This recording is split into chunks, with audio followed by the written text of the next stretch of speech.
तो hello engineers. जो machine learning की जो हमारी सीरीज चल रही है जहाँ पर हम इम्पोर्टेंट क्वेश्चंस कर रहे हैं उसमें सीरीज 4 पर आ चुके हैं। जो इसमें हम करेंगे कुछ 6 क्वेश्चंस करेंगे जो कि बहुत ज़्यादा इम्पोर्टेंट है। और बाकी के जो भी क्वेश्चंस है वो हमने इनसे पहले प्रीवियस वीडियोस में कर रखे हैं। तो आप वहाँ से जाके देख सकते हो कि कौन कौन से इम्पोर्टेंट क्वेश्चंस है जो पेपर में या इंटरव्यू में पूछे जाते हैं। तो यहाँ पे हमारा जो फर्स्ट क्वेश्चन है वो क्या है?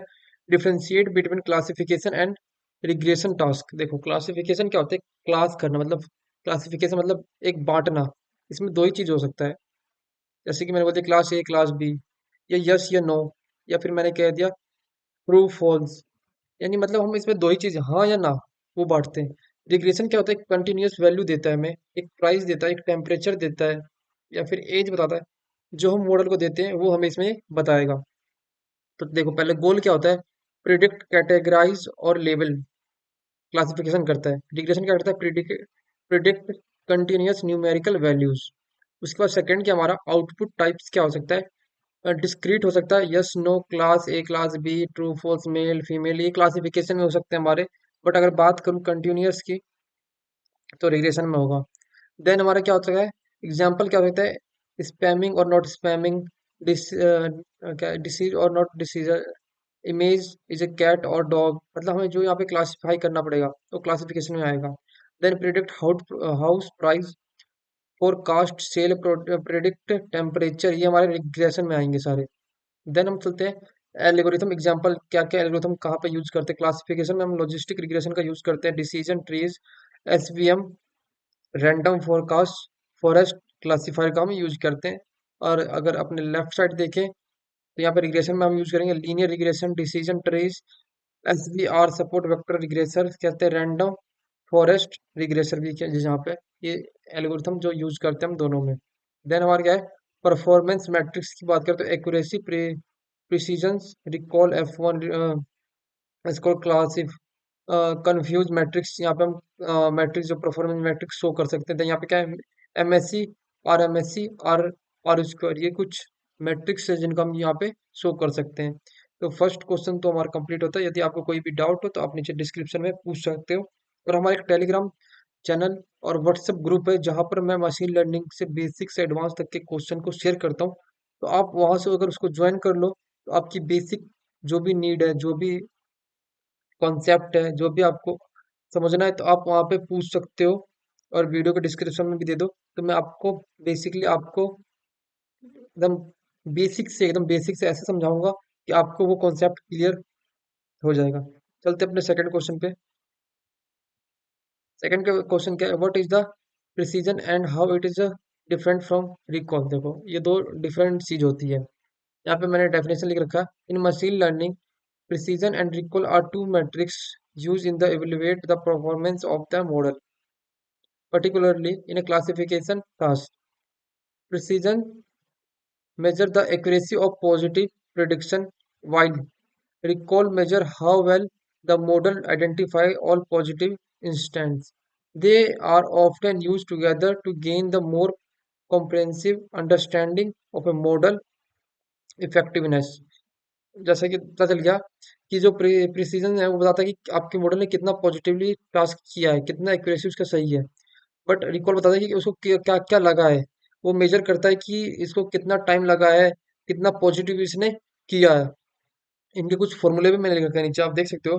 प्रिसीजन में क्या आता है? ट्रू पॉजिटिव, देन डिवाइड करेंगे true positive plus fall positive. Recall में क्या करेंगे? True positive divide by true positive fall negative. तो हम यहाँ पे इनकी हेल्प से इनके कुछ न्यूमेरिकल वैल्यूज, न्यूमेरिकल क्वेश्चंस भी आते हैं पेपर में, तो आप सॉल्व कर सकते हो। अब चलते हैं अपने थर्ड क्वेश्चन की तरफ। थर्ड क्वेश्चन क्या है? Explain support vector classifications in simple term. तो मैंने सिंपल टर्म में ही आपको एक्सप्लेन किया है, तीन लाइन में किया है। यहाँ से अगर आप इस डेफिनेशन को पढ़ोगे तो आप खुद भी समझ सकते हो। SVC is a machine learning algorithm that help us classify data into different categories by the drawing the best possible boundaries between them। Simply एक ये बाउंड्री का काम करता है आप क्लासिफाई करने में डेटा को, कि अलग अलग कैटेगरीज में। It's based on the techniques called SVM, support vector machine जिसको हम कहते हैं। इससे कुछ भी अगर आपको और डीपली समझना है तो आप मुझे कमेंट कर दो, तो मैं आपको डीपली एक वीडियो इस पे बना दूंगा। देन चलते अपने फोर्थ क्वेश्चन पे। देखो, share the advantage and disadvantage of decision tree. ये तो आप लोगों को आना ही चाहिए, अगर मशीन लर्निंग आप पढ़ रहे हो तो डिसीजन ट्री क्या होता है, इसके एडवांटेज क्या है, डिसएडवांटेज क्या है, यही बता दो। देखो, एडवांटेज क्या हो सकता है, हम इजीली अंडरस्टैंड एंड इंटरप्रेट कर सकते हैं, मतलब इजीली समझ सकते हैं। Decision tree look like a flow chart. जैसे कि अगर मैं बोलूँ फ्लो चार्ट बनाने के लिए, बचपन में हम बनाते थे फ्लो चार्ट और फैमिलीज, तो इजीली समझ जाते थे कि ये इसका सन है। सिंपली यहाँ पे भी डेटा में फ्लो चार्ट बनाना पड़ता है, तो इजीली कोई भी अगर समझना चाहे तो उस डेटा को इजीली अंडरस्टैंड कर सकता है। So you can easily flow the decision path from input to prediction. This make them the very transparent and the explainables even to non-technical users. जो नॉन टेक्निकल हो टेक्निकल हो, easily कोई भी इसको understand कर सकता है, इस मेथड को, डिसीजन ट्री मेथड को। डिसएडवांटेज क्या है, point two the overfitting. Decision tree can become the complex and trying to fit the training data perfectly, including noise. This lead to poor performance on new unseen data पे। ये देखो, ये तो अगर unseen आपका model बन गया, उसके अंदर अगर आप अनसीन डेटा को फिट करोगे तो वो उस पर पुअरली वर्क करेगा, और ये ट्रेनिंग में भी अपना परफॉर्मेंस बेस्ट नहीं दे पाता है।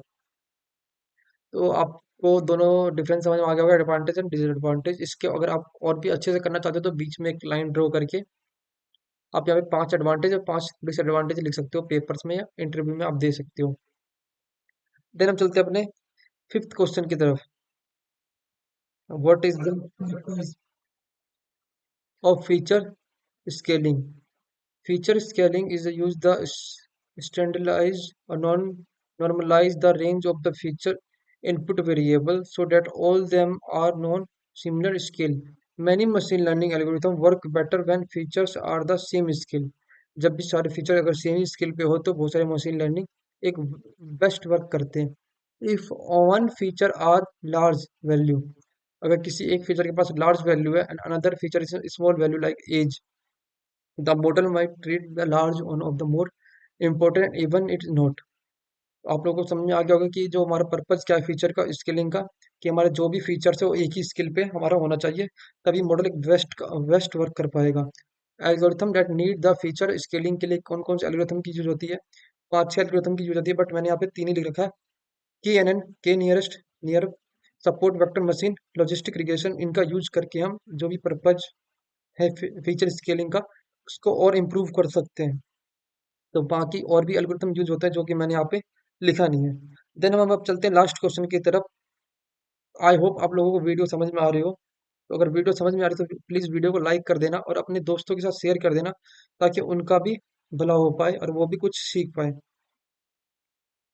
Explain the concept of model interpredictability। देखो, model interpredictability in machine learning refers to the ability of understanding and explain how the model make the predictions or decision। मतलब ये बताता है कि मॉडल आपका किस तरह प्रिडिक्शन कर पा रहा है, किस तरह डिसीजन ले पा रहा है। It essential about the understanding the why behind the model output, मतलब उसके आउटसाइड, मतलब इनसाइड में क्या चल रहा है वो शो नहीं होगा। The allowing the user grasp of the model logics, identify the potential bias and ensuring that the model predictions and truthworthy and aligns with the domain knowledge। इस पे ये काम करेगा।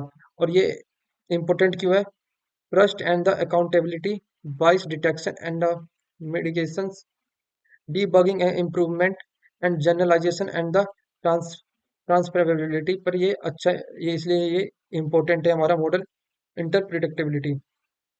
आई होप आप लोगों को वीडियो समझ में आ गई हो।